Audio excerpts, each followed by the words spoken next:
लेकिन मेरे दो मासूम से छोटे बच्चे हैं, मेरा पति है, मेरा परिवार है, मेरा भाई है। उन्होंने मेरे बड़े पापा को मारा था, फिर मेरे पापा को मारा, फिर मेरी बहन के साथ ये कांड हुआ। वो बाहर तो आ गए हैं, लेकिन हम लोगों के ऊपर खतरा मंडरा है। अगर उनको बाहर निकाल दिया है तो हम लोगों को जेल के अंदर डाल दे, कम से कम हम लोगों की जान तो सुरक्षित रहेंगी वहाँ पर। उन्नाव रेप कांड में उम्र कैद की सजा काट रहे कुलदीप सिंह सेंगर की सजा सस्पेंड कर दी गई है। 15 लाख के बॉन्ड पर सेंगर को जमानत दे दी गई। शर्त रखी गई कि वो पीड़िता के 5 किलोमीटर के दायरे में नहीं जा पाएगा, लेकिन जैसे ही पीड़ित परिवार तक ये खबर पहुंची तो उन्होंने अपना डर जाहिर किया। पीड़िता, उनकी मां और महिला अधिकार कार्यकर्ता योगिता भायना ने इंडिया गेट के पास प्रदर्शन भी किया, लेकिन इस दौरान दिल्ली पुलिस ने उन्हें वहां से हटा दिया। परिवार ने जमानत पर क्या कहा, पीड़िता ने क्या कुछ बताया, कुलदीप सिंह सेंगर आखिर कौन है, कोर्ट ने उनकी सजा सस्पेंड करते हुए क्या कुछ कहा है, पूरी कहानी इस वीडियो में आपको बताने वाले हैं। साल 2017 का उन्नाव बलात्कार मामला, जिसमें आरोपी कुलदीप सिंह सेंगर को उम्र कैद की सजा मिली थी। इस मामले को लेकर दिल्ली हाईकोर्ट द्वारा उनकी सजा निलंबित की गई है। इस पर पीड़िता और उसकी बहन का बयान सामने आया है। दोनों ने क्या कुछ कहा, सुनिए। इसकी बेटियां कैसे सुरक्षित रहेंगी, ऐसे रेप के आरोपियों को बरी कर दिया जाएगा।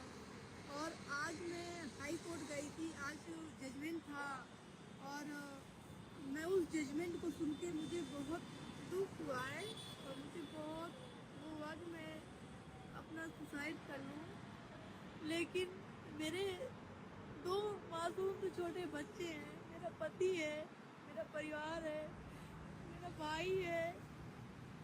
सबकी सोच के मुझे लगा ऐसा कि हम नहीं रहेंगे तो मेरा परिवार असुरक्षित हो जाएगा और मेरे परिवार के पास सुरक्षा भी नहीं है। पहले चाचा की मेरी बेल खारिज हो गई, उसके बाद में तो मेरे परिवार की, मेरे पैरोकारों की, मेरे जवंतियों की सुरक्षा हटवाई जाती है कोर्ट से। उसके बाद में सारा बहस हो गया। बहस होने के बाद उसके 3 महीने बाद जजमेंट आ रहा है। बहस होने के बाद 2-3 दिन बाद जजमेंट होता तो सब कोई सुनता, लेकिन उसके 3 महीने बाद जजमेंट हो रहा है कोर्ट में, हाई कोर्ट में, और उसको जमानत मिल गई है। अगर एक बेटी के साथ में रेप होता है और उसके पिता को मौत के घाट उतार दिया जाता है, उसके बाद उसके परिवार में एक्सीडेंट करवाया जाता है, उसका एक्सीडेंट करवाया जाता है, सबका एक्सीडेंट करवा के सबको ख़त्म कर दिया जाता है।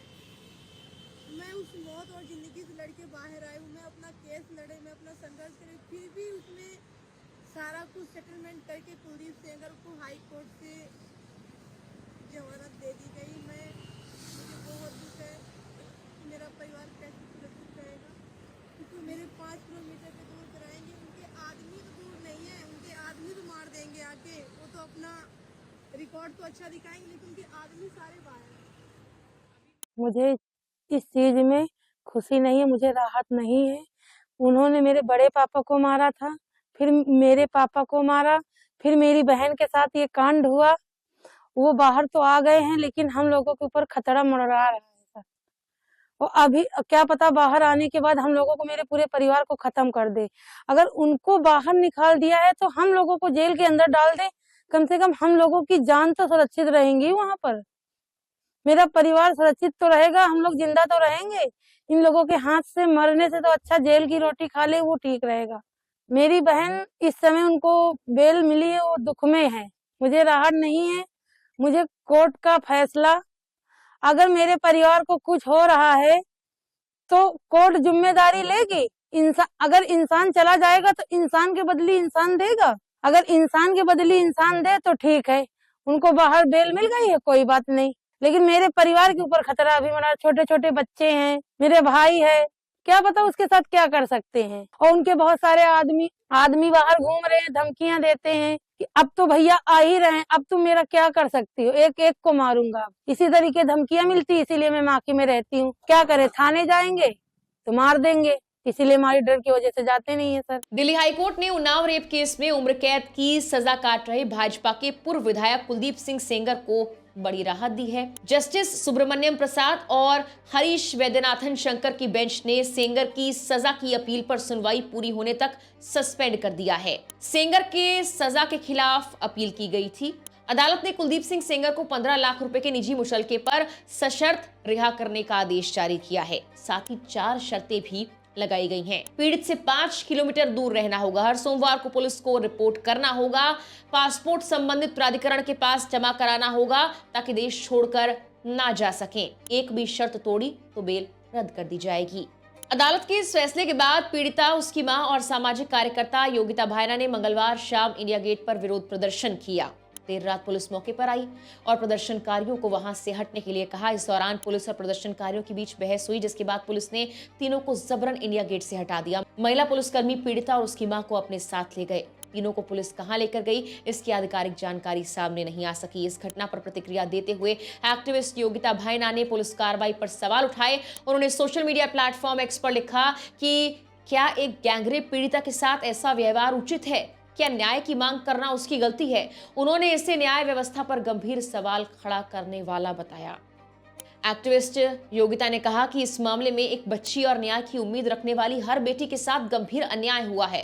उन्होंने आरोप लगाया कि पीड़िता के साथ रेप और गैंगरेप के बाद उसके परिवार और वकील तक को निशाना बनाया गया, जबकि खुद पीड़िता एक जानलेवा हादसे में गंभीर रूप से घायल हुई और महीनों अस्पताल में रही। ऐसे हालात के बावजूद उसका जिंदा रहना और न्याय की उम्मीद करना अपने आप में मिसाल है। योगिता ने कहा कि इसी न्याय की मांग को लेकर वो इंडिया गेट पर बैठे थे, लेकिन पुलिस ने उन्हें जबरन हटा दिया। जहां न्याय नहीं मिलता वहां न्याय मांगने पर लाठियां मिलती हैं। उन्होंने कहा कि हमारे वकील से मीटिंग हुई है, हम आगे प्रक्रिया को देख रहे हैं, लेकिन हमें न्याय व्यवस्था पर भरोसा नहीं, क्योंकि यूपी में चुनाव भी आ रहे हैं, तो ये हमें सोची समझी साजिश लग रही है। चुनाव जीतने के लिए उसे बाहर निकाला जा रहा है। पीड़िता की जान को खतरा है। ये देश की शान और इज्जत पर कितना बड़ा धब्बा है कि एक बलात्कारी को छोड़ दिया क्योंकि आपको चुनाव की पड़ी है। यूपी की राजधानी लखनऊ से महज 66 किलोमीटर दूर हुए इस अपराध को सामने आने में लगभग 10 महीने लग गए थे। वो भी तब जब पीड़िता के पिता के साथ मारपीट की गई, उन्हें जेल भेजा गया, बाद में हिरासत में उनकी रहस्यमयी परिस्थितियों में मौत तक हो गई थी। उन्नाव रेप केस उसी वक्त सुर्खियों में आया था जब भाजपा के नेतृत्व वाली सरकार बेटी बचाओ बेटी पढ़ाओ के नारे का